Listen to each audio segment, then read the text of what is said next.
test, not all the hearing tests. We are focusing on the main part, that is tuning fork test. That this tuning fork test you are directly going to perform at your clinic. For further tests you need the audiometry. So we are going to learn about tuning fork test. This is the tuning fork. This part is called as base of the tuning fork. This part, these are called as plates or prongs of the tuning fork, and this one is called as stems. There are many different types of tuning forks, like 100 Hz, 256 and 512. For hearing test, you particularly need 256 and 512 Hz hearing tuning forks. Okay. So now we are going to learn main three tests about the tuning fork test: Rennie's test, Weber's test, and the Spobeck test.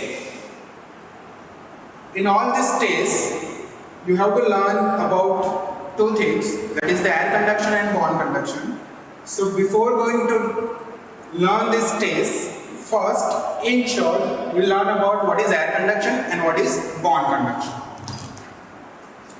So if you know a theoretical part of this hearing, you know this is the external ear, this is the middle ear, and this is the inner ear. Now whenever sound waves come,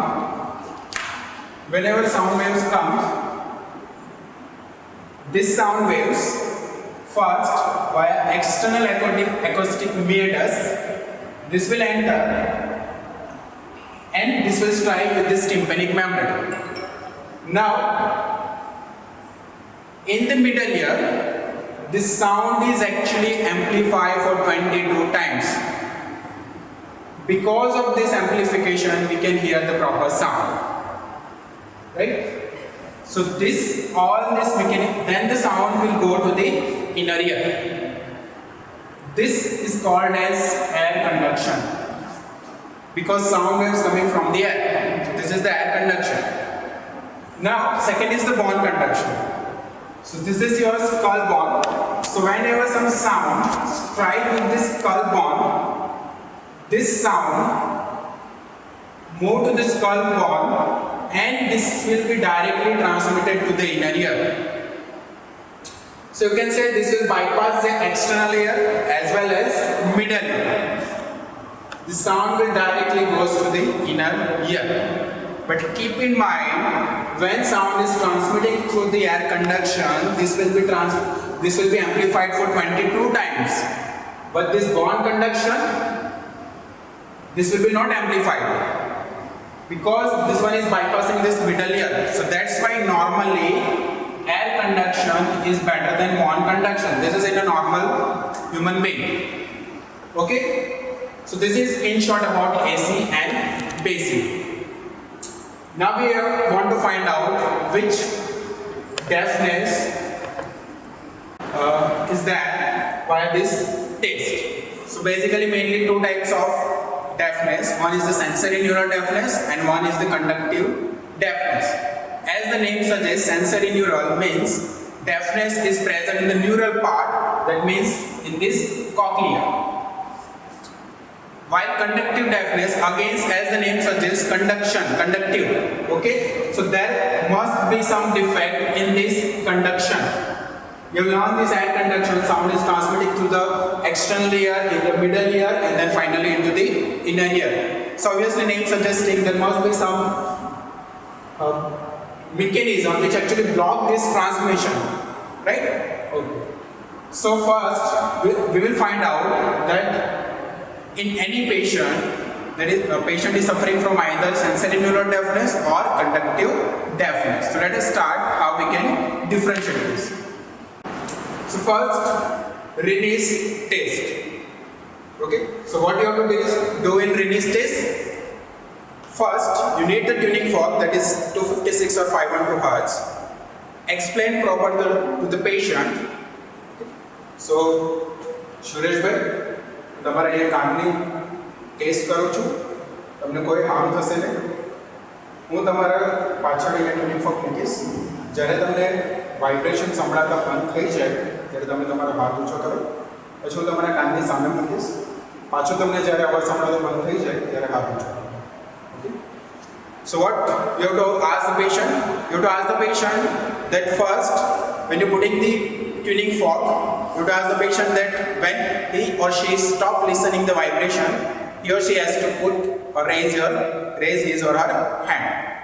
After that, you have to put this tuning fork in front of the external auditory meters. Then again, when patient stop listening the vibration, he or she has to raise his or her hand. Okay. You have to strike this tuning fork against one rubber pad, hypothenor eminence.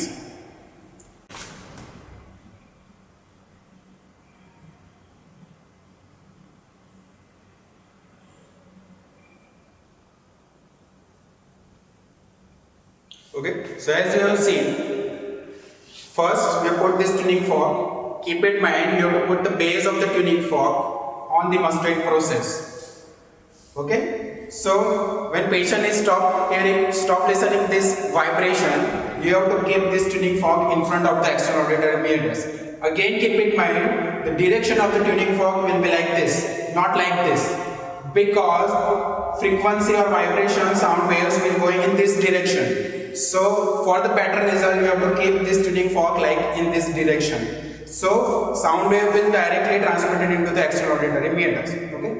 So what we are basically doing, when we are putting this tuning fork on the mustard process, that means sound wave is directly going to the skull bone, and this will be, as we have learned, it will directly going to the inner ear. So this is the bone conduction. We are measuring the bone conduction. After that, when we are putting this tuning fork in front of the external auditory meters, now sound waves frequency will go first to the external auditory meters, then into the middle ear, and then into the inner ear. So that means we are measuring air conduction, as we have learned.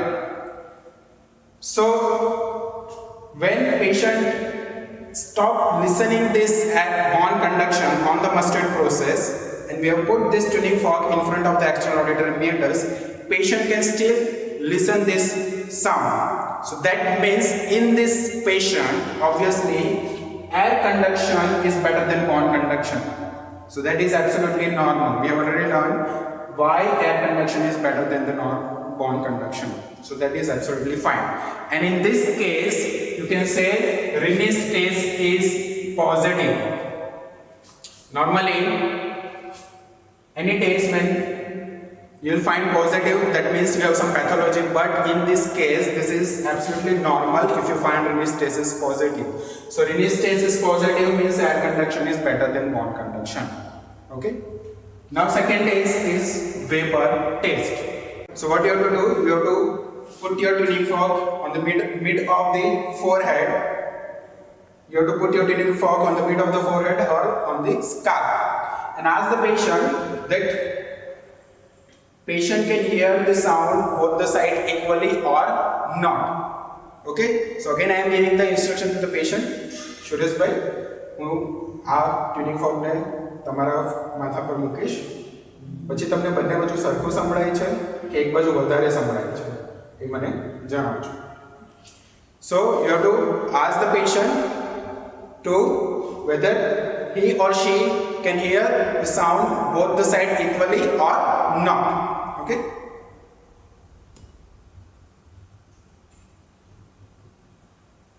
બંને બાજુ સરખું સંભળાય છે, જમણી બાજુ વધારે સંભળાય છે. So here he says that he can listen the sound right side in increasing intensity. Okay, that means in a medical terminology you can say sound is lateralized to the right ear. Now we will find why the sound is lateralized to the right ear. So let us come back to this figure. First of all, what we are doing in vapor test, that we are putting a tuning fork in the mid of the forehead, and sound is transmitted through the skull bone on both the ear. That means if you are doing with the figure, sound is going to both the ear through the skull. That means it will directly go to the inner ear. Right? So ultimately we are measuring the bone conduction. We are not measuring air conduction. So we are just measuring the bone conduction. So normally, if you know any pathology in the ear, that means sound is equally, you will listen the sound equally in both the ear. But in this patient, sound is lateralized to the right ear. That means this patient may have some defect either on the right ear or on the left ear. We will find it. So in release stage, you are comparing AC and BC. In Weber test, we are just comparing BC of both the ear, right? Okay.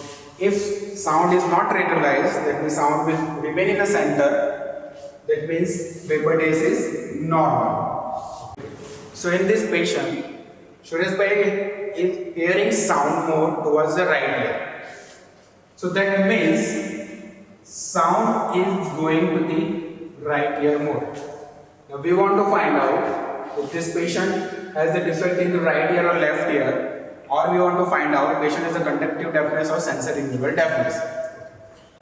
So first of all, say about if sound is lateralized to the right ear, that is because of two possibilities. First possibility,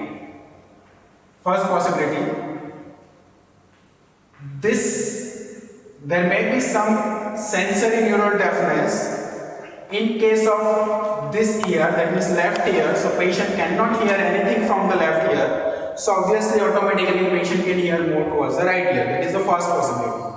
Second possibility, if there may be some conduction deafness in the right ear, that means what we have already learned? We have learned that AC is greater than BC. But if you have some blockage in the air conduction, that means masking effect of air conduction over the bone conduction is not there. That means directly patient can only hear the bone conduction. So because of that, sound is more in the right ear. So those are the two possibilities. Now we want to find out in this patient, either on the right side you have conductive deafness, or on the left side you have sensory neural deafness. Now let us find it. So as we have done Weber test, sound is lateralized to the right ear. So it suggests either here the conduction deafness or here sensory neural deafness.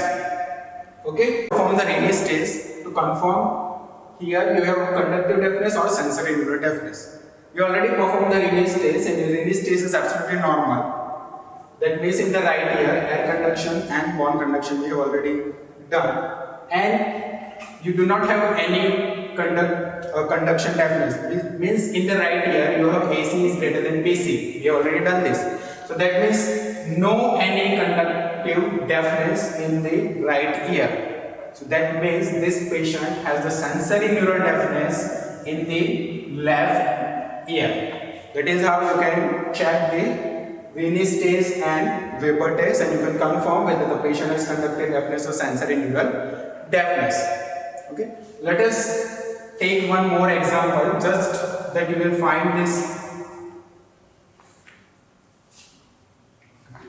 Suppose when we are doing the Weber test, sound is lateralized towards the left ear. Sound is lateralized towards the left ear. That means there are two possibilities. Either in the left ear you have conductive deafness because of masking effect is not there, or in the right ear you have sensory neural deafness. So patient cannot hear in the right ear, so automatically left ear may patient has the more sound. So when we are performing the release test is showing positive on both the side. So that means no conduction deafness here as well as no conduction deafness here. So that means again in this patient sensory neural deafness on the right ear. And finally, Skobek test, that is not that much useful nowadays, but still, how to do Skobek test? So what you have to do? You have to strike this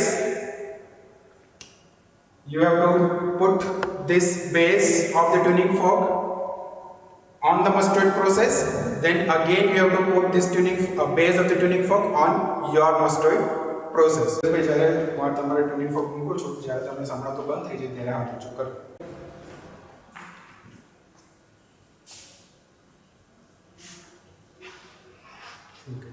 So that means I am comparing his bone conduction with my bone conduction. Okay, assuming as I am normal. Okay, so that is how you can perform the Skobbeck test. You can find normally with the Reines test and Weber test, you can find out whether the patient is a conductive deafness or sensory neural deafness.